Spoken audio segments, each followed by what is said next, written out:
Oke, baik. Assalamualaikum warahmatullahi wabarakatuh. Perkenalkan saya atas nama Abdul Baksir. Jadi di sini eh, saya bertujuan untuk membuat suatu video atau media pembelajaran di mana sekedar untuk membagikan tentang pengalaman atau pengetahuan saya tentang mata kuliah semester 3, di mana banyak dari ini saya khususkan kepada adik-adik semester 3, tapi tidak mengapa kalau memang ada teman-teman lainnya dari semester lain yang ingin memahaminya karena sudah saya ada cantumkan, tapi ini lebih khususkan untuk semester 3, di mana di sini ada yang kemarin tanyakan di kalian semester 3 itu seperti apa saja strategi yang harus kita persiapkan, apakah mata kuliahnya tuh sudah ada jaringan atau belum. Jadi di sini kalian membuat media yang dimana untuk teman-teman bisa pahami, nanti akan saya bagikan PowerPoint-nya, tapi saya jelaskan dalam bentuk video agar bisa lebih mudah saya jabarkan dibandingkan gambar, karena memang walaupun gambarnya saya sudah buat secara 15 slide, tapi saya rasa belum cukup untuk bisa difahami, makanya saya jelaskan secara video. Oke, baik, langsung saja. Jadi di sini mata kuliah semester 3, Informatika Universitas Khairun oleh Abid Baksir. Kita langsung saja dan kita mulai. Nah, jadi teman-teman, sebelum kita masuk ke arah mata kuliahnya, kita harus tarik ke belakang sedikit. Di mana ada hal penting yang sebenarnya mahasiswa tuh banyak masih belum mengerti atau bahkan belum tahu sebenarnya. Kalau kita mau tahu mata kuliahnya atau kita mau tahu aturan mainnya, ya kita harus tahu prosedurnya dulu dong. Nah, kalau kita baca dalam Peraturan Akademik Khairun 2017 dan Kurikulum Informatika Unhair 2020, itu dia ada membahas tentang step atau apa-apa sih tentang pelanggaran atau apa-apa sih yang harus kita capai dalam menjadi seorang mahasiswa, apalagi menjadi seorang mahasiswa informatika.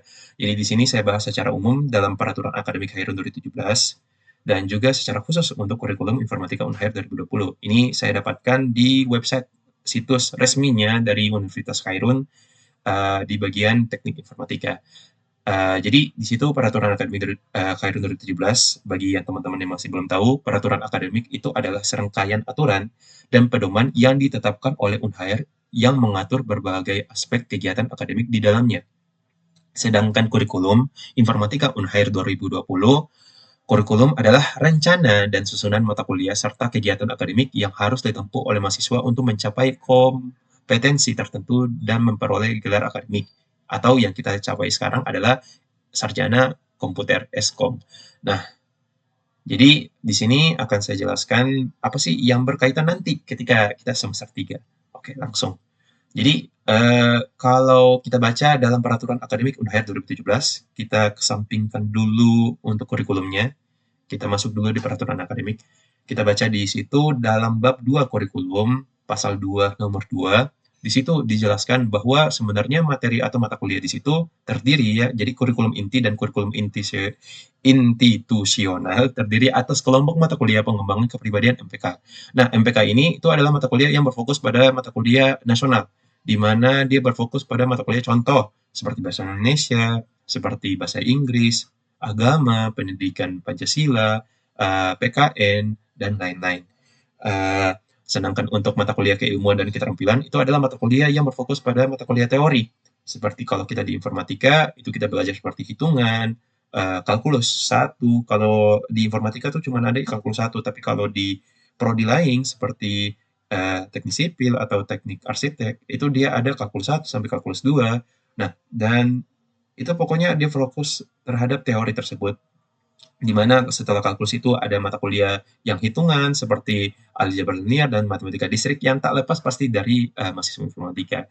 Lalu di situ ada juga mata kuliah keahlian berkarya atau MKB. Nah, MKB ini adalah mata kuliah praktek praktek yang biasanya kita dapati seperti tugas besar yang kita namakan sebagai laprak atau laporan praktikum atau praktikum, di mana yang sudah kita lampaui pada semester 1 dan semester 2 berupa algoritma dan struktur data, begitupun dengan mata kuliah dasar pemrograman. Nah, itu dia berfokus pada mata kuliah praktikum. Dan nanti ada juga mata kuliah berperilaku berkarya. Nah, jadi mata kuliah berperilaku berkarya atau PB itu adalah mata kuliah yang berfokus terhadap etika, terhadap kepribadian, atau bagaimana cara meningkatkan mahasiswa tersebut menjadi seorang talenta yang baik untuk persiapan ke depan. Atau bilang saja sebagai seorang manusia yang bisa siap dalam hal profesional ke depannya. Nah, dan terakhir adalah mata kuliah berkehidupan bermasyarakat, itu MBB, yang dia berfokus pada mata kuliah sosial. Nah, di sini sebenarnya dia ada penjelasan lebih lanjutnya pada bab 2 kurikulum pasal 3 sampai pasal 4, di mana ada 5 poin tersebut tentang penjelasan mata kuliahnya. Nah, mata kuliah sosialnya seperti apa?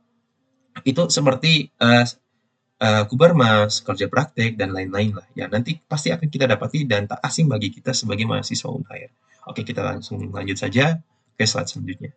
Nah, jadi sebenarnya kalau kita berfokus pada kurikulum ya, ini sudah kita bahas tentang peraturan, kita bahas pada kurikulum informatika.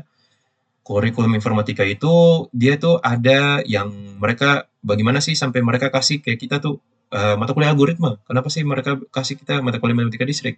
Nah, jadi sebenarnya itu ada asal muasal dari hal tersebut. Nah, kalau kita baca di sebelah kiri, capaian pembelajaran informatika, itu dia roadmap ini adalah roadmap bidang ilmu komputer atau informatika untuk program S1 atau sarjana, di mana ranah keilmuannya pada ilmu komputer dan informatika didasarkan pada 18 bidang yang ada di dokumen ACM IEEE CS 2013. Jadi, bagi yang masih belum tahu, ACM dan IEEE itu sebenarnya adalah sebuah organisasi ada atau dua organisasi lah yang dimana ACM adalah Computer Science Curricula 2013 adalah sebuah laporan kerangka kerja kurikulum yang diterbitkan secara bersama oleh dua organisasi profesional terkemuka di bidang komputer, yaitu Association for Computing Machinery atau ACM dan IEEE Computer Society atau IEEE CS. Laporan ini dirancang untuk memberikan panduan tentang pengembangan kurikulum ilmu komputer di institusi pendidikan tinggi di seluruh dunia. Jadi memang untuk mata kuliahnya itu diperpatokan secara internasional ya, kurikulumnya oleh dokumen ACM IEEE CS 2013. Sehingga informatika yang ada di Universitas Khairun ini mereka berfokus pada 18 bidang yang dapat dari dokumen tersebut, di mana kita berfokus terhadap mata kuliah matematika dan statistika, mata kuliah algoritma dan pemrograman, sistem cerdas, rekayasa perangkat lunak, komputer arsitektur, sistem terdistribusi, grafik komputer dan multimedia, dan juga praktek profesional. Nah, inilah materi yang akan kita dapati selama kita menjadi mahasiswa informatika Universitas Khairun. Oke, kita langsung lanjut saja. Nah, di situ kalau sebenarnya kalau kita lihat ya, dalam 18 bidang itu sebenarnya atau 8 bidang ya, kita tetapkan 8 bidang ini, terdapat sebenarnya kalau matematika dan statistika itu dia mata kuliahnya yang kita dapati dalam mahasiswa informatika sekarang, yaitu seperti mata kuliah kalkulus, matematika distrik, analisa numerik, statistika, dan probabilitas, lalu teori informasi. Sedangkan mata kuliah sistem cerdas itu adalah kecerdasan buatan, machine learning, lalu expert system. Nah, itu mata kuliah AI. Nah, adapun ada mata kuliah rekayasa perangkat lunak berupa basis data, rekayasa perangkat lunak, dan interaksi manusia dan komputer. Nah, untuk mata kuliah grinding sebenarnya grafik komputer dan multimedia adalah komputer grafik, pengolahan citra, dan sistem multimedia. Jadi, di situ adalah mata kuliah yang berfokus terhadap visual video atau gambar. Nah, sedangkan ada juga mata kuliah algoritma dan pemrograman. Nah, algoritma dan pemrograman ini ada mata kuliah yang berfokus pada yang kita dapati pada praktikum seperti dasar pemrograman, struktur data dan algoritma, desain dan analisa algoritma, pemrograman deklaratif, teori bahasa, dan automata, sistem cerdas, pemrograman berorientasi objek, lalu web programming. Nah, ini akan teman-teman dapati ketika nanti teman-teman ketika praktikum yang akan datang mau itu dari semester 1 sampai teman-teman semester 5. Nah, lalu ada materi yang berfokus kepada komputer arsitektur, yaitu pengantar sistem digital dan pengantar organisasi komputer, dan sistem operasi juga pemrograman sistem. Nah, ini berfokus kepada komputer arsitektur atau biasa yang teman-teman dapati bagaimana sih yang mata kuliah semester 1 yaitu PTI, pengantar teknologi informasi, ketika semester 2 yaitu arsitektur komputer. Nah, di situ dijelaskan komputer itu punya komponen-komponen semua di situ.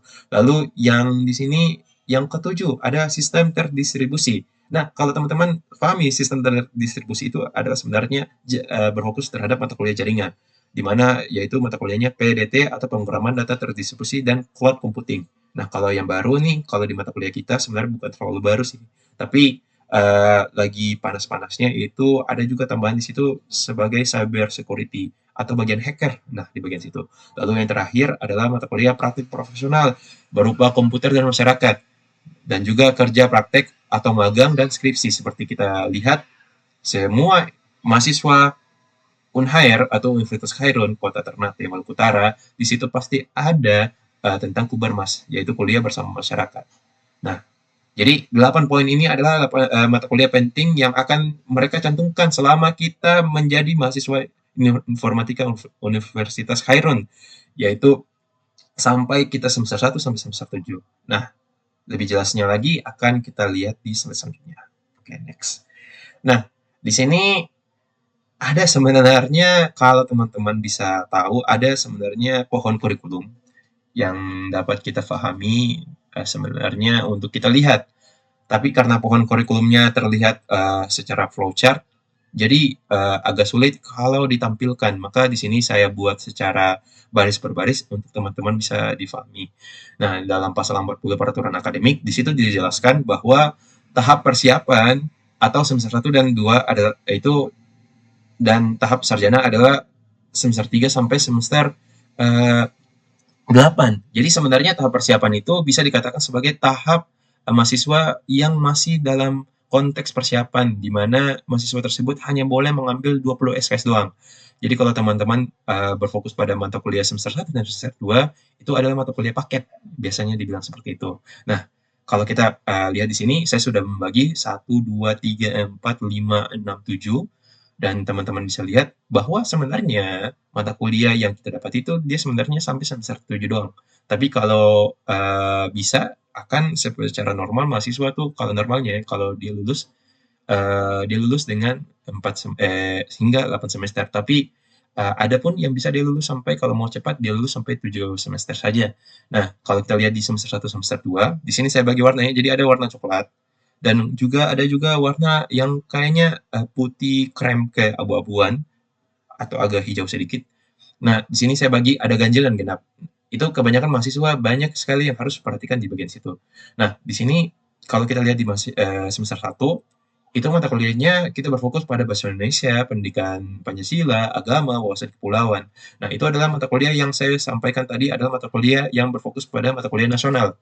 Nah, dan pun ada mata kuliah kecakapan dan kokurikuler, di mana itu mata kuliah yang berfokus terhadap etika kita. Sedangkan ada pengantar IT dan kalkulus yang di mana itu berfokus terhadap teori kita. Sedangkan untuk mata kuliah yang saya garis bawahi, yaitu pada semester 1 ini, algoritma dan struktur data, ada mata kuliah praktikum atau praktek.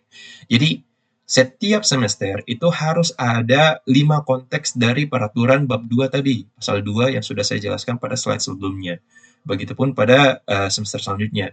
Jadi teman-teman akan merasakan kondisi yang sama karena pada peraturan bab 2 tersebut dijelaskan bahwa akan ada saja kelima hal tersebut dan itulah yang membuat mahasiswa informatika bisa mencapai gelar akademiknya, mencapai sarjana komputer.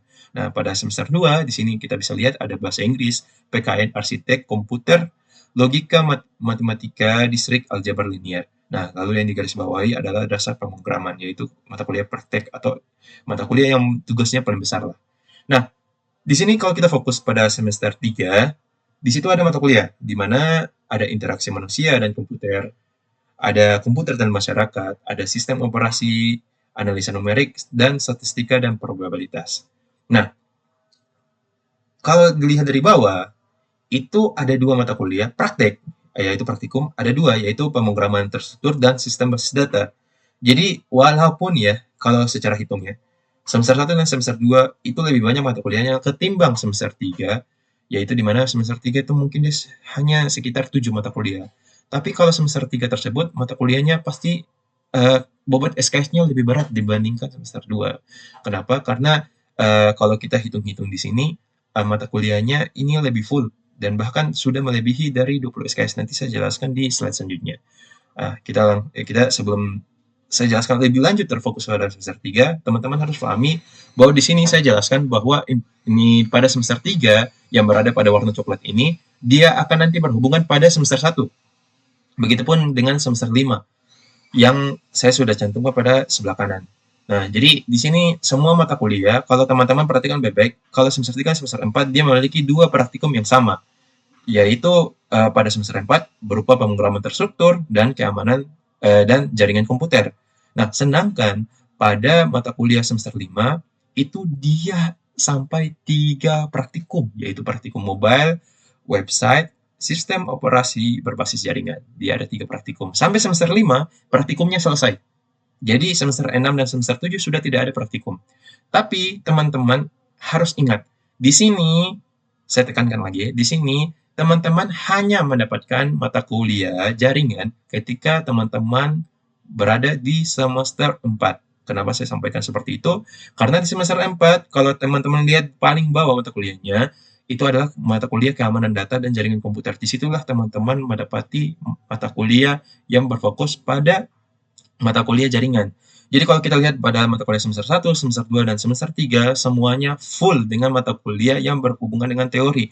Atau ada pembahasan tentang mata kuliah yang berfokus pada pemrograman semuanya. Di mana praktikumnya full pemrograman. Apakah itu algoritma, apakah itu DASPRO, dan apakah itu pemrograman terstruktur.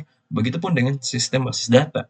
Nah, jadi kalau teman-teman tanyakan, kalian jaringan apakah sudah dapat di semester 3? Masih belum ya. Semester 3 masih berfokus pada mata kuliah hitungan. Jadi, mata kuliah hitungan kalian akan mendapatkan terakhir di semester 3, di mana di situ ada analisa numerik dan statistika probabilitas. Nah, sedangkan di semester 4 itu sudah tidak ada lagi mata kuliah hitungan, lebih kayak pada implementasinya. Jadi sudah tidak kalian hitung secara manual, tapi jangan sampai kalian merasa itu adalah hal yang menguntungkan kepada kalian. Karena ketika kalian nanti beranjak kepada semester yang lebih tinggi, ketika kalian pembuatan skripsi atau lainnya, analisa numerik, statistika dan probabilitas atau hitungan secara manual itu sangat dibutuhkan atau mata kuliah hitungan. Jadi semester 1, semester 2, semester 3 full dengan mata kuliah yang berfokus pada hitungan atau mata kuliah teori. Sedangkan semester 4 sudah masuk pada mata kuliah jaringan, di mana itu juga sudah tidak ada mata kuliah hitungan sama sekali, tapi lebih ke implementasinya.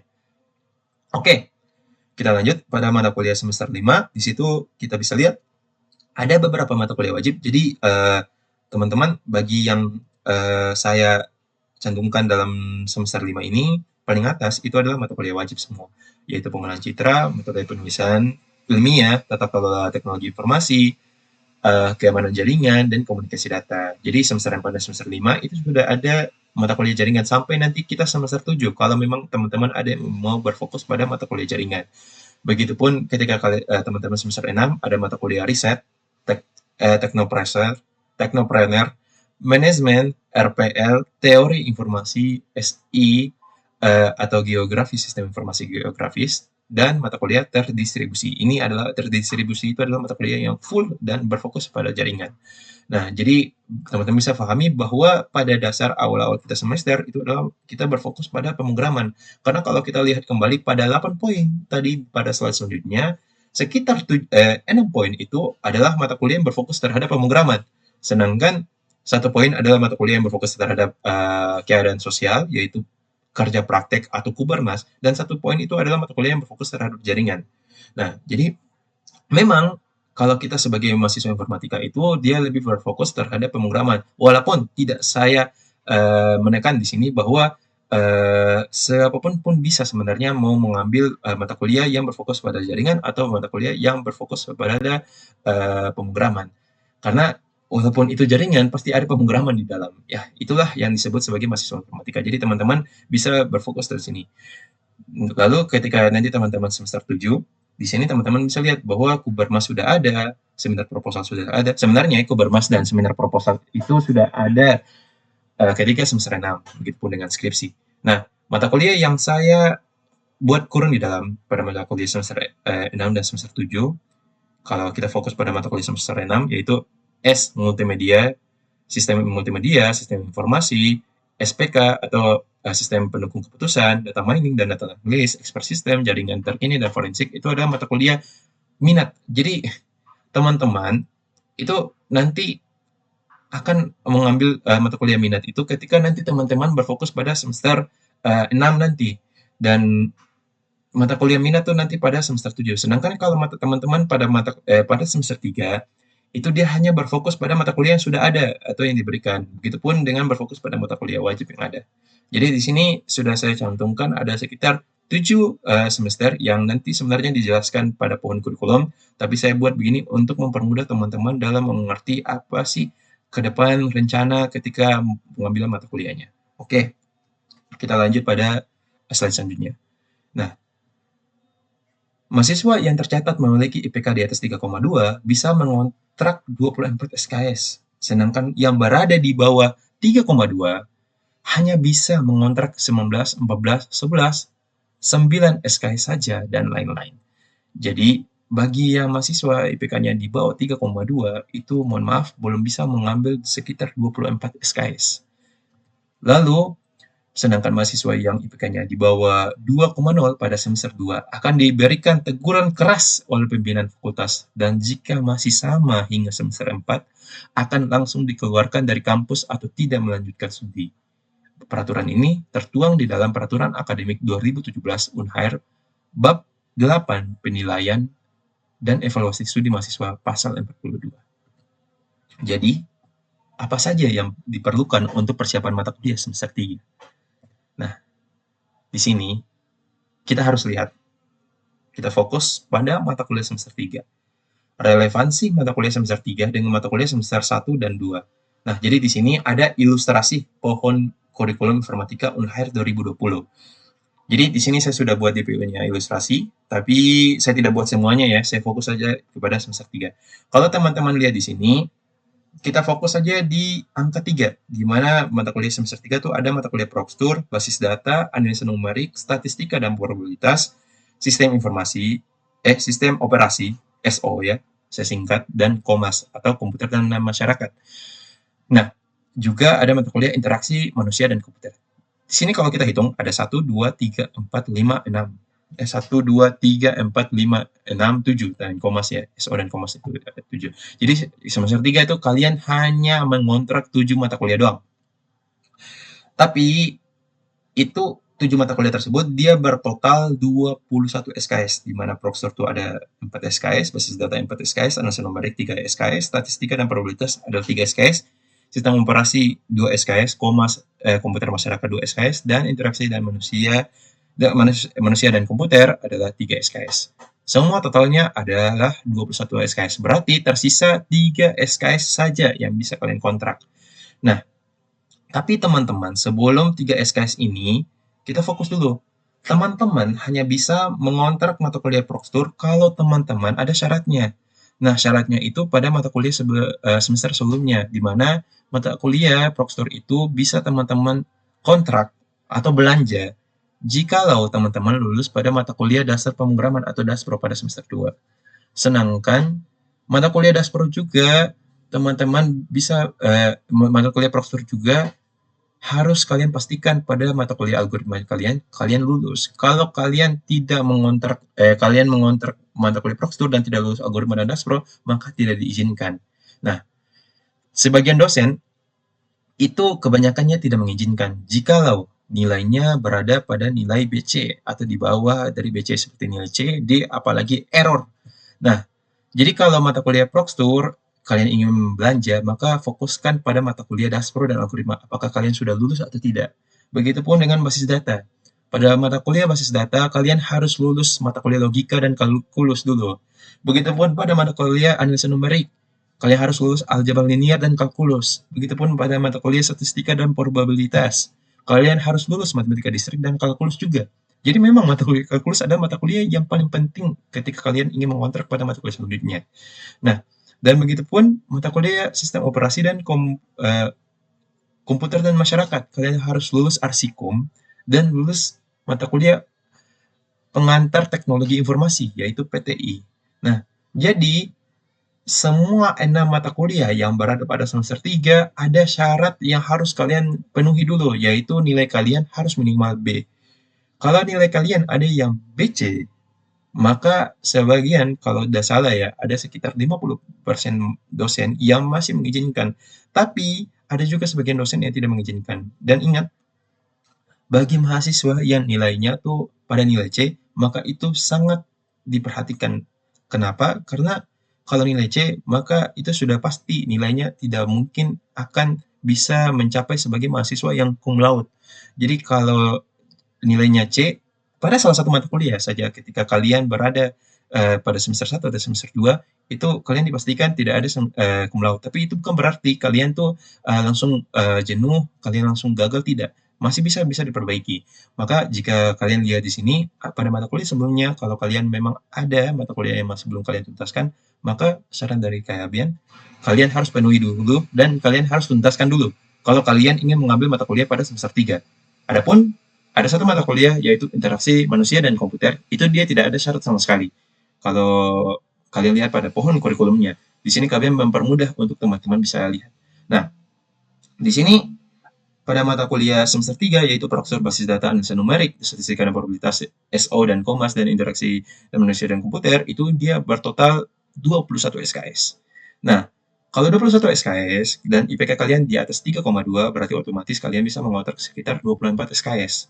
Nah, berarti 24 SKS-nya itu kalian tersisa 3 SKS. Nah, 3 SKS itu ada 2 mata kuliah ketika kalian semester 5 bisa kalian kontrak.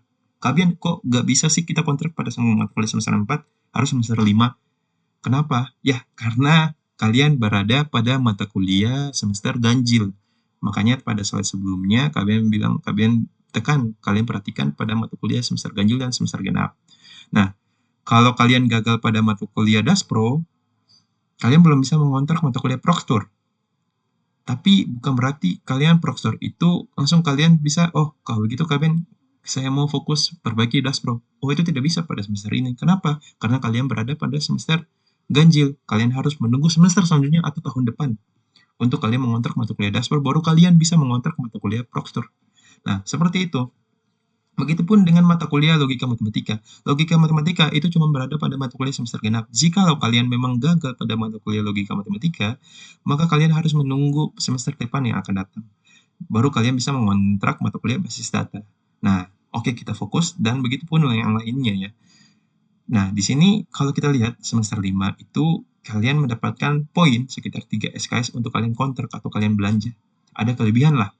Nah, di mana situ ada 2 mata kuliah yang bisa kalian ambil, di mana pengolahan citra. Nah, pengolahan citra ini syaratnya itu sebenarnya pada mata kuliah matematika distrik. Kalau matematika distrik kalian tidak kalian penuhi atau gagal, maka kalian tidak bisa mengontrak mata kuliah pengolahan citra. Sedangkan ada mata kuliah kedua pada mata kuliah semester 5 yaitu metode penulisan ilmiah. Nah, metode penulisan ilmiah ini dia berkaitan dengan mata kuliah pada semester 1 yaitu mata kuliah Bahasa Indonesia. Kalau Bahasa Indonesia kalian gagal, maka kalian tidak bisa mengontrak mata kuliah metode penulisan ilmiah. Nah, jadi secara otomatis kami memberikan 2 saran yang ketika nanti kalian ada 3 mata kuliah 3 SKS yang bisa kalian ambil. Apakah itu kalian mau ambil pengolahan citra berupa 3 SKS ataukah metode penulisan ilmiah itu 2 SKS. Oke, kita lanjut ke slide selanjutnya. Nah, di sini jadi bingung sebenarnya, banyak sekali teman-teman mahasiswa, apakah itu di angkatan kalian, di kakak-kakak, itu banyak sekali yang memang mereka mempermasalahkan citra atau mau ambil metopen begitu. Metopen itu disingkat ya, metode penulisan ilmiah disingkat menjadi metopen. Mau ambil yang mana? Jadi seharusnya kita harus mengerti mana sih yang harus kita ambil. Nah, pengolahan citra itu adalah salah satu cabang dalam informatika dan ilmu komputer yang berfokus pada pemrosesan gambar digital menggunakan algoritma dan teknik tertentu. Jadi, lebih jelasnya kita sebenarnya pengolahan citra itu adalah mata kuliah yang berfokus pada gambar. Bagaimana sih gambar itu bisa terbentuk? Bagaimana sih komputer itu dia bisa memproses suatu gambar hingga ya menjadi suatu gambar atau bisa sampai menjadi suatu video. Nah, sedangkan kalau metode penulisan ilmiah adalah langkah-langkah sistematis yang diikuti dalam penyusunan karya tulis ilmiah seperti jurnal, artikel, tesis, atau disertasi. Nah, jadi mata kuliah pada semester itu berikut ini adalah panduan umum untuk metode penulisan ilmiah. Itu sebenarnya saya ambil dalam landasan kurikulumnya. Jadi sebenarnya metode penulisan ilmiah itu dia lebih berfokus bagaimana sih formatting atau aturan main dalam penulisan yang nanti ke depan kalian persiapan mau skripsi atau kalian mau persiapan mau seminar proposal, seminar ini dan lain-lain, buat surat dan lain-lain. Nah, itu kalian belajar pada mata kuliah metode penulisan ilmiah. Nah, jadi kalau teman-teman rasa tertarik pada pengolahan citra, yang dimana dia notabene-nya dia berbobot 3 SKS, maka kalau teman-teman ambil saja pada mata kuliah pengolahan citra. Sedangkan kalau teman-teman rasa, wah, mata kuliahku lebih berfokus pada mata kuliah, rasaku lebih nyaman kalau mengambil mata kuliah. Kalian tidak melarang akan hal itu, ambil saja, tidak apa-apa. Dan dia itu sekitar 2 SKS. Tapi teman-teman harus ingat catatan, jika Anda menargetkan lulus cepat, maka ambil pengolahan citra atau mata kuliah citra. Sedangkan jika bertahap, maka ambil mata kuliah metopen atau metode penulisan ilmiah. Beban 3 SKS patut dipertimbangkan dengan 2 praktikum dan 8 mata kuliah tak kalah semester 3. Tapi beratnya semester ini, semester 3, tidak dilihat dari banyaknya mata kuliah atau bobot SKS, semuanya tergantung dari dosennya dan pembagian waktu yang sesuai. Jadi memang walaupun kalian tuh mata kuliahnya banyak, tapi kalau dosennya muda, ya sebenarnya gampang-gampang saja. Jadi semuanya ini tergantung dari kalian dalam pembagian waktu juga, yang kedepannya bagaimana. Nah, ini akan kalian jelaskan pada slide selanjutnya. Oke, jadi ketika kalian mengetahui tentang aturan-aturan tersebut, tentang bagaimana mata kuliah yang akan datang, yang harus kalian kontrak dan lain-lain, strategi kalian dalam semester 3 ini yaitu satu poin pertama ya, lebih mengutamakan kuliah yang padat dan banyak libur dikarenakan pertimbangan atas waktu praktikum, tapi kekurangannya adalah rasa malas dikarenakan libur 3 hari tapi bisa dialihkan menjadi asisten praktikum. Jadi kalian tuh sebenarnya kalau mau ambil mata kuliah, kalian tuh kadang satu hari kalian ambil sampai 3 mata kuliah dari pagi sampai sore. Dan hari sisanya kalian fokus kepada kalian punya mata kuliah praktikum. Jadi hari libur biasa kalian habiskan pada mata kuliah praktikum. Tapi biasanya ya praktikum itu hanya dimulai setelah kalian UTS, yaitu setelah pertemuan ke-8 atau mulainya mata kuliah pertemuan ke-9. Jadi memang kalau libur 3 hari itu membuat diri kita jadi malas. Nah, itu kalian alihkan dengan menjadi asisten praktikum sebenarnya. Persiapan membuat modul dan lain-lain, membantu di dalam lab, laboratorium, atau melakukan pembelajaran mandiri. Yang kedua, kami mengambil DTS VGA basis data agar menjamin waktu tidak absensi pada nilai praktikum. Jadi memang basis data itu diberikan kalau teman-teman ikut ya, basis data itu sangat dimudahkan sekali. Alhamdulillah ada namanya DTS VGA. Nah, itu kalian ikut dan memang nilai praktikum kalian secara absensi itu kalian sudah tidak masuk lagi. Jadi itu bisa mempermudah kalian karena ada 2 praktikum yaitu pemrograman terstruktur dan basis data, tapi basis datanya sudah terjamin sehingga sudah kalian habiskan ketika kalian libur sehingga kalian alhamdulillah bisa lebih mudah ketika nanti kalian mempersiapkan pada semester 3. Nah, pada poin ketiga, mata kuliah hitungan berupa analisa numerik dan statistika juga praktikum harus di pagi hari agar tidak mengantuk dan dalam kondisi baik. Ini paling penting sih sebenarnya. Jadi mata kuliah hitungan itu kalian cari tahu dulu mata kuliah mana sih yang dia mata kuliah hitungan dan mata kuliah yang bukan hitungan. Kayak mata kuliah yang teorik. Tapi kalau mata kuliah yang berfokus pada etika, ya sudah kalian bisa taruh pada siang. Tapi kalau mata kuliah hitungan atau praktikum, itu wajib harus pagi, apalagi praktikum. Supaya kalian itu dalam kondisi baik. Karena kalau andai kata ya, kalian bisa membayangkan kalau kalkulus itu setelah duhur. Itu sangat tidak baik. Apalagi kita harus fokus pada ini hitungan yang memang diperlukan tuh fokus yang paling ketat lah di situ. Nah, poin selanjutnya, jangan beri waktu bersamaan 2 praktikum pada hari yang sama, mengingat seminar itu tidak bisa dilakukan di hari yang sama.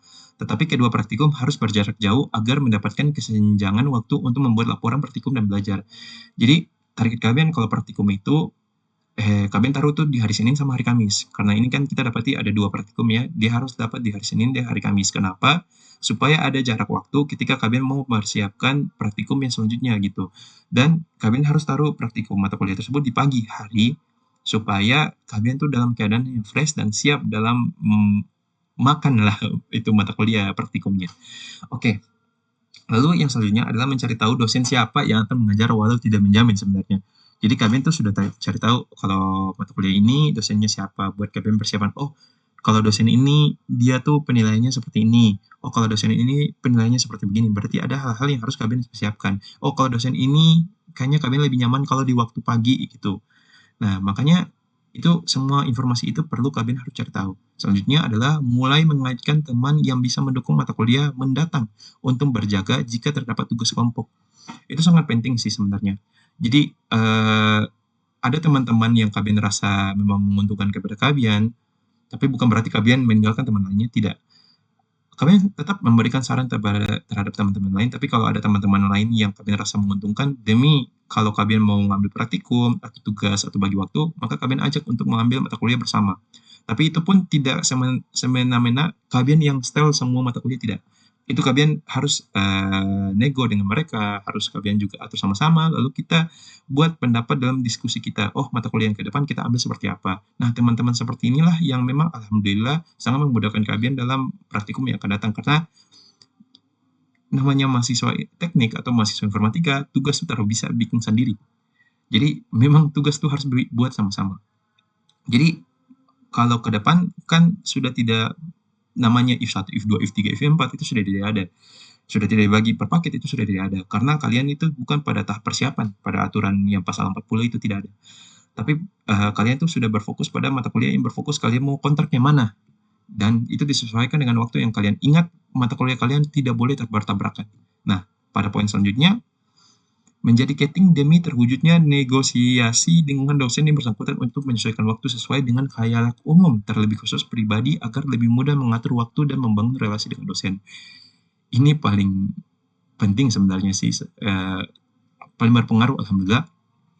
Ketika di semester 3, walaupun sebenarnya sih kalian tidak menginginkan untuk menjadi ketua tingkat, tapi kalau mau diperhitungkan resiko, sebenarnya mata kuliah kalau kita menjadi keting, kita bisa mengatur. Jadi kalau ada dosennya, tiba-tiba ada mau tukar waktu atau mau alihkan waktu, nah kalianlah yang punya tanggung jawab untuk mengalihkan waktu pada kapan gitu. Jadi kalau andaikan pada Senin sampai Kamis kalian tuh dosennya alihkan pada hari Jumat, maka kalian bisa mengatur sesuai dengan diri kalian gitu. Tapi itu pun ingat kalian harus prioritaskan kepentingan umum dulu.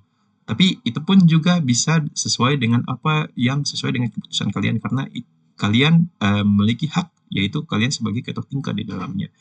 Dan ketua tingkat tidak ada larangan kalau ketua tingkatnya perempuan. Ini kalian tekankan sekali. Kepada perempuan mahasiswa informatika yang kalian dengar ini, kalian sangat mengharapkan kalian menjadi ketua tingkat. Kenapa? Karena ketika kalian menjadi ketua tingkat, kalian atur waktu itu lebih baik dibandingkan laki-laki. Kalau laki-laki memang dia dia seperti begini, tapi kalau perempuan dia pasti kalian yakin dia lebih prioritaskan, oh teman-teman semuanya ini sebagai bagaimana. Dan yang terakhir adalah lebih memilih mata kuliah pengolahan citra dikarenakan suka taruhan. Ini betul sekali sih. Kenapa kalian lebih suka mata kuliah pengolahan citra? Karena kalau kalian berpikir mata kuliah pengolahan citra, walaupun kalian ada 8 mata kuliah dan banyak hal yang kalian ikuti saat itu seperti menjadi asisten praktikum dan lain-lain, banyak dan 2 praktikum, ya memang berat, tapi bagaimana maksudnya kalau memang beratnya sekarang dan mudahnya setelahnya, itu masihnya lebih baik dibandingkan mudah sekarang dibandingkan berat nanti setelahnya.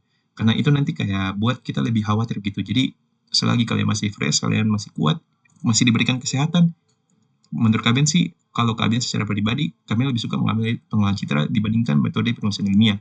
Karena kalian merasa rugi kalau 1 SKS, kalau 2 kan kita bisa mengambil 24 SKS. Sedangkan 3 SKS itu pengolahan citra boleh kita ambil, tapi kalau kita ambil metode penulisan ilmiah, itu dia cuma 2 SKS doang. Jadi kita kontrak itu cuma 23 SKS, sehingga tersisa hanya 1 SKS doang.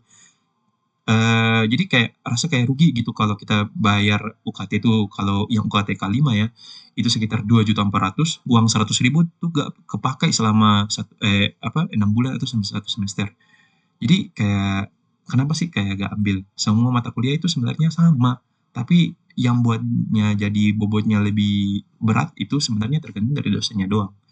Jadi kalau kalian diberi rezeki, fasilitas, dan kesehatan, ya menurut kalian sih lebih baik kalian ambil pengolahan citra. Tapi ingat, atur teman-teman kalian supaya mengambil mata kuliahnya bersamaan. Karena mata kuliah pengolahan citra itu berada pada semester 5.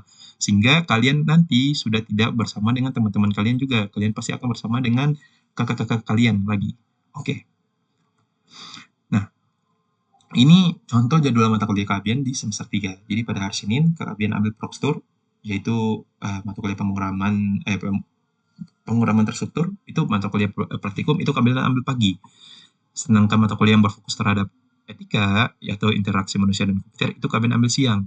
Supaya paginya kalian dalam keadaan fresh dan siangnya walaupun kalian tuh dapat mata kuliah yang memang siang itu adalah waktu mengantuk, tapi kalau dapat mata kuliah ringan, alhamdulillah bisa terlewati. Sedangkan pada hari Selasa, itu paginya kami ambil pengumpulan citra. Dan dia punya pagi menjelang siang, kami ambil mata kuliah statistika atau mata kuliah hitungan. Sedangkan yang terakhir adalah mata kuliah sistem operasi, itu mata kuliah teori. Jadi kalian taruhnya di siang. Sedangkan pada hari Rabu, itu cuma mata kuliah sistem basis data. Jadi praktikum itu cuma satu saja. Kalian tidak mau taruh basis data itu di mata kuliah lain. Supaya mempermudah lah. Sebenarnya rencana kalian itu adalah mata kuliah ini praktikum itu kalian taruh sendiri lah. Dia maksudnya Proxtur itu dia hari Senin saja dan hari Rabu tuh dia sistem basis data sendiri saja. Sebenarnya sistem basis data ingin kalian taruh di hari Kamis, tapi ketika kalian kembali melihat mata kuliahnya di dalam belanja, ternyata waktunya hanya diberikan begini saja yang paling efisien. Dan begitupun pada hari Kamis, adalah mata kuliah komputer dan masyarakat dan analisa numerik. Walaupun sebenarnya agak merugikan analisa numerik itu ada mata kuliah hitungan dan itu hari Kamis dan siang itu dia sampai sore dan itu dapatnya malam Jumat. Tapi ketika mempertimbangkan yang lain-lainnya seperti praktikum, kami lebih mempertimbangkan praktikum harus diutamakan dulu. Jadi ketika di hari Kamis itu kalian walaupun taruh di siang mata kuliah hitungannya analisa numerik, teman-teman yang dapatnya analisa numerik pada hari Senin, Selasa, Rabu bisa kalian tanyakan materinya, teorinya, jawabannya itu seperti apa. Sehingga walaupun siang, tapi kalian alhamdulillah dipermudah lah kalau mata kuliah hitungan. Karena ada teman lain yang sudah dapat mata kuliah tersebut pada hari-hari sebelumnya. Nah, ini adalah contoh jadwal mata kuliah kalian di semester 3. Ini contoh ya. Jadi teman-teman bisa terapkan atau mau tidak terapkan juga, mau ambil yang lain juga tak masalah. Nah, jadi kesimpulan dan pesan di sini kalian ringkas secara 3 paragraf di mana setiap mahasiswa memiliki pandangan dan pilihannya. Memilih untuk mengambil citra atau metopen adalah pilihan yang tidak bisa dihasut apalagi dibujuk. Alasan kenapa saya tidak berikan rekomendasi mata kuliah selain keduanya dikarenakan mata kuliah lainnya berkaitan dengan semester 3 dan semester 4 yang harus diselesaikan. Tidak ada salahnya jika mengambil mata kuliah selain itu, asalkan mendapatkan izin dari penasihat akademik atau dosen PA kalian. Jadi setiap kalian mau mengontrak, kalian tanyakan ke dosen PA kalian. Dan tidak berisiko dikarenakan ada sebagian kecil dari mahasiswa yang mengambil mata kuliah lain. Jadi kalau kalian tidak mau mengambil mata kuliah pengolahan citra dan mata kuliah metopen, bisa kalian ambil mata kuliah lain. Tapi ingat, kalian harus konsul di dosen PA kalian. Nah, dan sudah menyelesaikan dan ada mahasiswa yang sebagian kecil sebenarnya ambil dan sudah menyelesaikan tanpa melihat pohon kurikulum dan itu aman-aman alhamdulillah.